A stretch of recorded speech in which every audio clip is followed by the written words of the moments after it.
Hey Hubbard, welcome back. We are going to get started with our gem project. I believe that each one of you is precious and valuable, so we're going to learn how to draw some geometric gems. I found this really cool packet online on how to draw gems and crystals. There's a couple different ones in here, but the one that we're going to focus on is this big cluster. So you're going to get this packet, but I'm also going to walk you through all of the steps. One of the biggest things that you're going to need to know how to use for this project is a ruler. So really quickly, I'm going to walk through a couple of those. So this is our friend, the ruler, and the biggest thing that I can tell you is that I'm left-handed, so I draw on the left side of the ruler while holding with my right hand. If you are right-handed, then you're going to draw with your right hand on the right side of the ruler instead of trying to reach over and hold. That just becomes really awkward and uncomfortable. Another really good tip is to kind of spread your fingers out as you hold it and press down. If you're holding it way at the top, as soon as you start drawing down, the ruler will start to slide and mess up your beautiful straight line. So we're gonna go with this cluster of crystals at the top. And so the first step that it wants you to do is to actually draw the middle crystal, but I'm gonna reverse it a little bit because I really want you to have that little cloud-like rock shape at the bottom.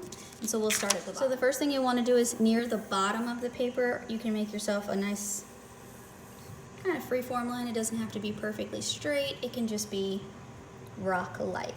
Come on back around and just give yourself what kind of looks like a rock. Not perfect, not straight. Boom, that's it. Now, the instructions say to start in the middle, but honestly, that's too centered for me. So I'm going to kind of go off to the side. And I'm going to tilt my ruler just a little bit, spread out my fingers, and go ahead and start with my first line. I'm going to make a nice large crystal to start with, and let's see.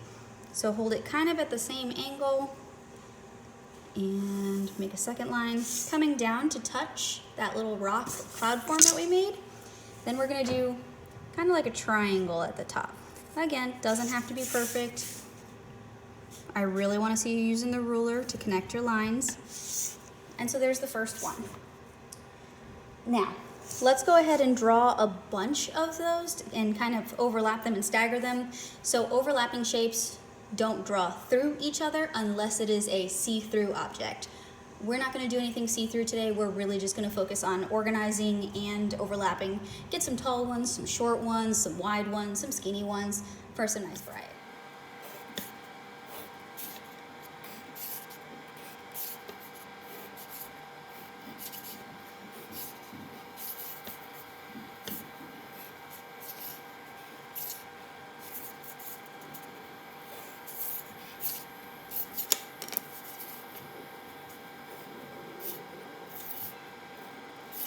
So I'm going to go ahead and put a couple of small ones up in the front.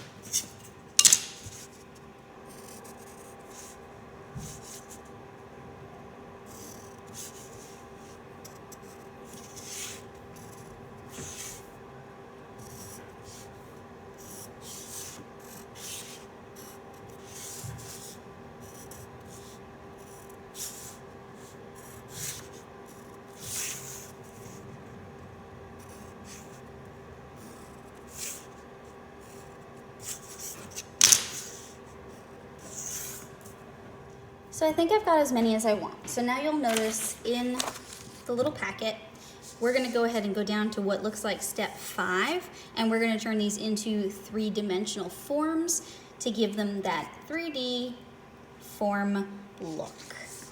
There's 2 ways to do this. So you can either do what looks like a downward arrow. So see how my finger's covering up that bottom piece? It looks like a downward arrow, and it meets at the corners. It doesn't meet like randomly in the triangle, it's at the corners. So I'm going to do that one first, and then I'll demonstrate how to do this one that's got a couple more sides to it. So I'm going to find that corner. I'm going to draw a diagonal line down, turn my ruler, meet the other corner. I made a boo-boo, that's okay. All gone. If you draw light, it'll be gone, no problem. So then I'm going to go from that bottom and with my ruler, go straight to the top. And then I'm going to draw from that bottom and kind of find a middle, maybe this way.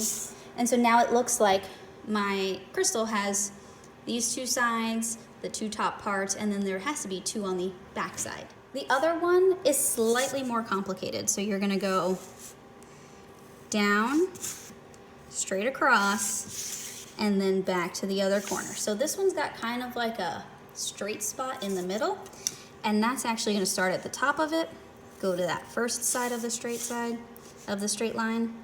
and then the second one. Then you're gonna do the same thing from that bottom, head on down, don't draw through your shape because it's behind it, and then you're gonna go to the other one and come on down. So that one's a little bit more complicated, and you can do both, or you can choose to do the easier one, whatever you're more comfortable with.